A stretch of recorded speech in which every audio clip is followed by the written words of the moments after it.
I have a problem which I'd like to share with you, which is in the answer you gave Norman Windsor, that the infinite does not comprehend the finite. If I consider that the essential nature of everything is Sat Chit Ananda, that it's omniscient, loving, everywhere, I can't reconcile that with the infinite not comprehending the finite. Would you like to go over that again, please? Imagine an infinite space, an infinite physical space. That is an empty space in which there are no limits. You could imagine the universe before there are any planets in it. Now imagine the appearance of an object, let's say a planet, in this infinite space. That object, that solid object, the planet, displaces a little bit of the infinite space. In other words, there is a tiny little part of the infinite space that is no longer infinite space, it is finite planet.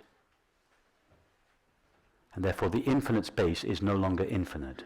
There is a little part of itself that has been displaced by the finite. And at that moment, the infinite space becomes finite. It's the same thing. In order for God's infinite being to know a finite object, such as a person or a world, it must seem to overlook the knowing of its own being and become a temporary subject. It is only as that temporary subject that it can know a finite object. But is not that object equally suffused with consciousness? The object is not suffused with consciousness, because from the point of view of consciousness, there is no such thing as an object. There is only an object from the point of view of a subject. From the point of view of that knowing subject, the object is something separate from itself, and therefore not suffused with itself. That sounds like an example of duality. Two-ness. No, it's the knowledge of an object that is duality. You said, is not the object suffused with consciousness? If there is an object, you're in duality. The object is not suffused with consciousness. From the point of view of consciousness, there is no such thing as an object. It's only from the illusory point of view of a separate subject that there is something called a separate object made of matter. Now, as an attempt to reconcile the situation, the illusory subject then tries to imagine that the finite object is suffused with consciousness. It is not. From the point of view of the temporary subject, the object is something separate from itself, and the name we give to that separate object is matter. Matter is the name that the Greeks invented to account for everything that takes place outside consciousness. There is no such stuff. We cannot say matter is suffused with consciousness. There's no such stuff as matter. There's only stuff called matter, or an object made of matter, from the point of view of the separate self.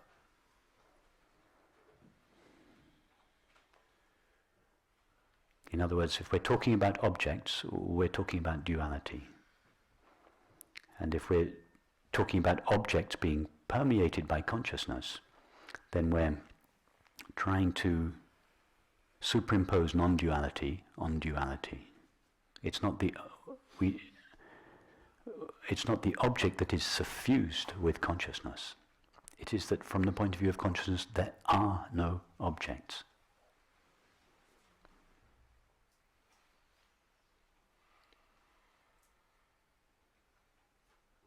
Well, I think that is outside my experience of seeing it from a point of complete oneness, a comment on that.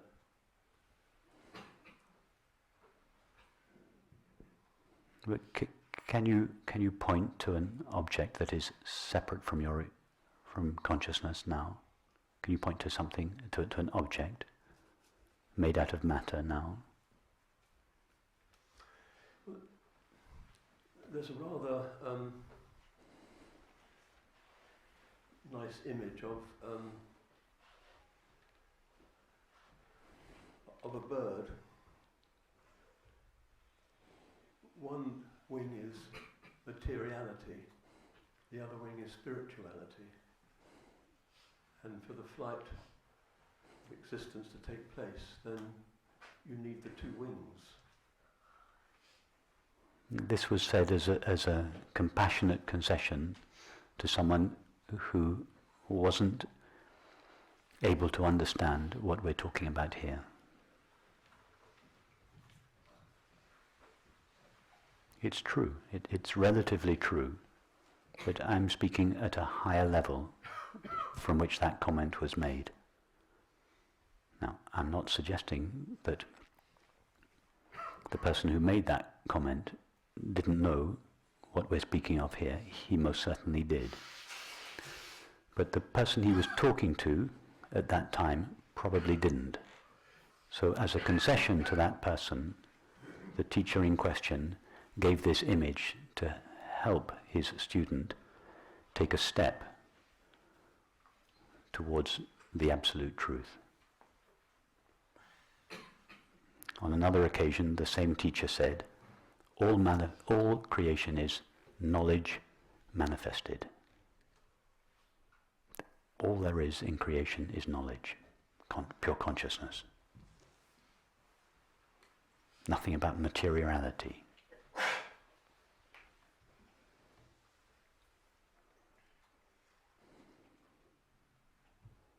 That would be Chit in the Satchitananda. It's all the same. Being, consciousness and peace are the same. They're all the same. Consciousness is. Consciousness means that consciousness, the being of. So consciousness means being conscious, being, the experience of being aware, which is peace itself. They aren't three different substances that reality is created out of. Sure. Aspects, would you say that? Three different ways of talking about the same reality, depending on the context.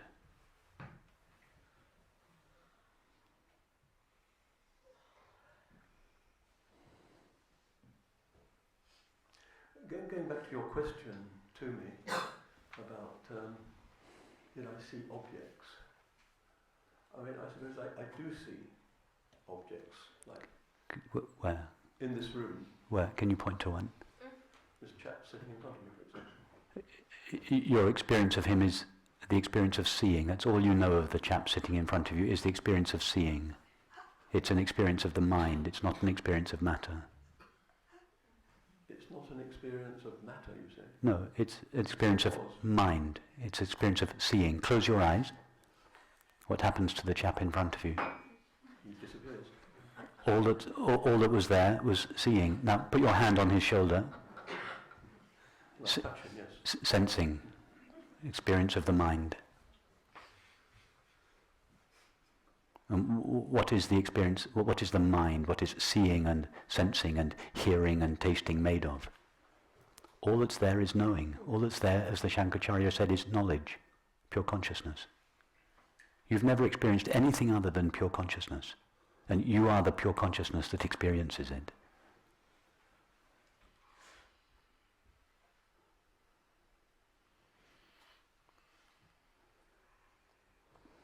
I think, yes, I would. It's in me, it's my essential part. It's not just in you, it's not just a tiny little part of you, it's the totality of you, and not even the totality of you, it is the totality of your experience.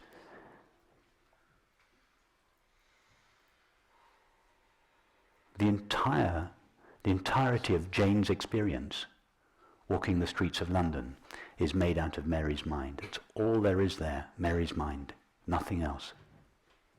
All that is here is consciousness.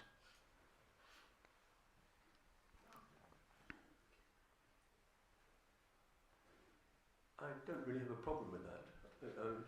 From that point of view, you said, what's in me? I am viewing it from within me, from my point of view. Yes. But I have experienced that there is consciousness far more extensive than my focus on it, if you like. Yes, yes. Consciousness has localized itself as your finite mind in order to experience something that seems to be other than itself, called a world made out of matter. But in fact, the world made out of apparent matter that it is experiencing through your finite mind, both your finite mind, the subject, and the object that it experiences is made out of the same consciousness. They're only two separate substances from the point of view of the separate self, the finite mind. In other words, duality only comes into apparent existence when consciousness overlooks the knowing of its own being and localizes itself in and as a body. That's what the finite mind is, a mixture of consciousness plus the body.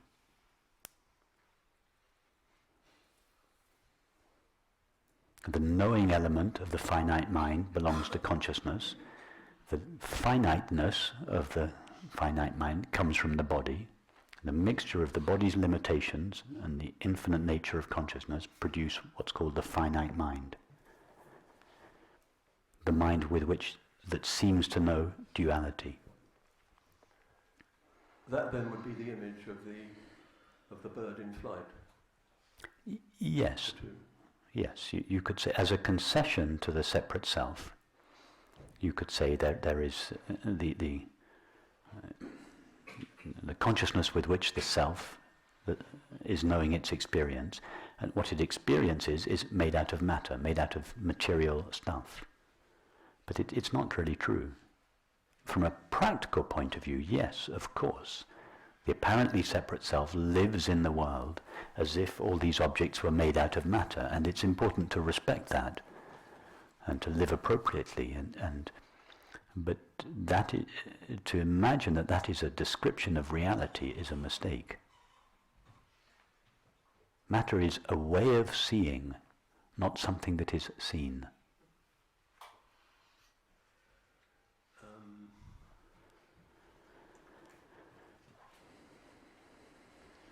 To see infinity in a grain of sand, to quote. Yes. There you're making use then of the material world. It's how you view the material world. Yeah, exactly. In other words, to see infinity in a grain of sand, you no longer see an object called a grain of sand. You're seeing infinity. William Blake was describing far more eloquently and succinctly what I'm trying to describe. You've now prompted me to say one of my favourite Blake quotations. And apologies, but I never tire of hearing this quotation. I think it's so profoundly beautiful and such a beautiful expression of non-duality in the Western tradition. William Blake was having a conversation like this with one of his friends. And his friends couldn't understand. I'm not suggesting that you don't understand what I'm saying, but his friend couldn't understand what he was saying, and he began to get a little upset with Blake. And Blake had said to him, I do not see the outward creation. To me it is all hindrance and not action.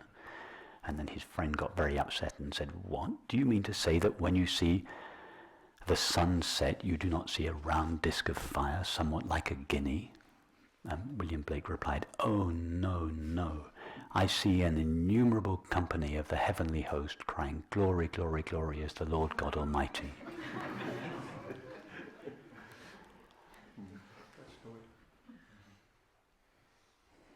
all he saw was God's infinite being.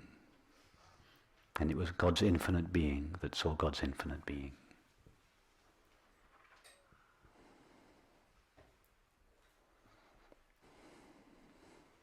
I think that's a more important approach. For me it would be getting from this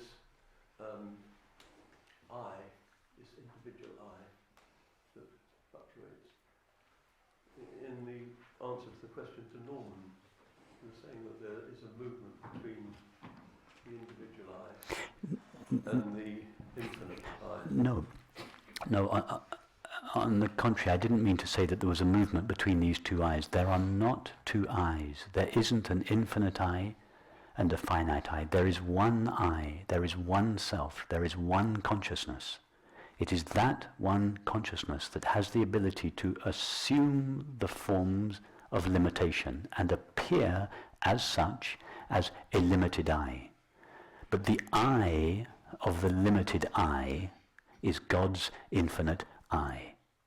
There is no separate self. There is just an imaginary, self-imposed limit upon the infinite I of consciousness. Then the task is to get rid of those limitations? There is no path from I to I.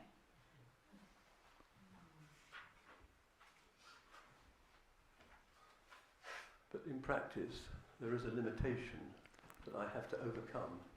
No, the limitations don't need to be overcome. All you need to do is ask yourself, well, this is one way. You could ask yourself the question, am I aware? What's the answer? It's just two tick boxes, yes or no. No room for discussion. Are you aware or not? Well, the question prompted me to look at the whole room. No, I didn't ask you if you're aware of the room. I asked you, are you aware? Yes. Yes, okay. What is it that knows you are aware? I would say the Atman. No, come down to earth. Speak just in your experience. What would be the quality needed by whatever it is that knows that you are aware? What must its first quality? Doesn't change. No, what must its first quality be? The quality of that which knows I am aware. It is here. Perfect. It is present. It is being. What is its second quality? You're absolutely right. The first quality, it must be present. Its second quality, it only requires two qualities. Knowledge, exactly. It must be aware. So when we ask ourselves the question, am I aware? There is a pause. We go to the experience of being aware. And as a result of that experience, we answer, yes, it is my experience that I am aware. But who is having the experience of being aware? Whatever that is aware. It is awareness itself that is having the experience that there is awareness. Yes. Now, what did you have to do to access the experience of being aware? Did you have to overcome any limitations? Thoughts in the head. Did you struggle with your thoughts in the head when I asked you the question, are you aware? Or did you just go directly to the experience of being aware? That was pretty immediate. It was immediate. You just went straight there.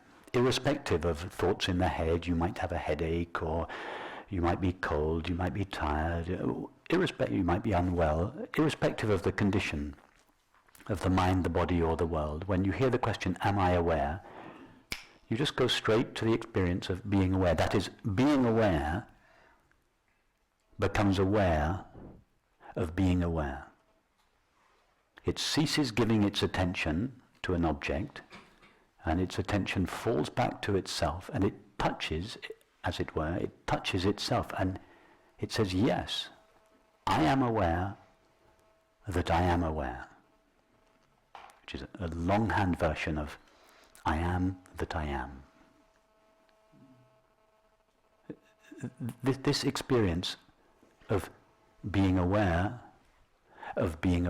is everybody's primary experience. When I say everybody, I don't just mean those of us that are interested in non-duality. All 7 billion of us have the same access to the experience of being aware. Ramana Maharshi had no more access to the experience of being aware than you or I do. It is just there, freely available, 24/7. The only reason that most of us don't notice it is because our attention is given exclusively to objects. But as soon as our attention is led away from objects to ourself, in this case by a question, are you aware? It's just right there, totally available, accessible. That very awareness that you are aware of as the experience of being aware, that is the only consciousness there is to which thought has superimposed a limit. All that's necessary is to contemplate the nature of the experience of being aware. And in that contemplation, the experience of being aware is gradually divested of its limitations and stands revealed as infinite consciousness. That is what Ramana Maharshi meant when he said, when the I is divested of the I, only I remains. When the separate self is divested of all its apparently separate limitations, the true self, which it in fact always is, remains. Before Abraham was, I am.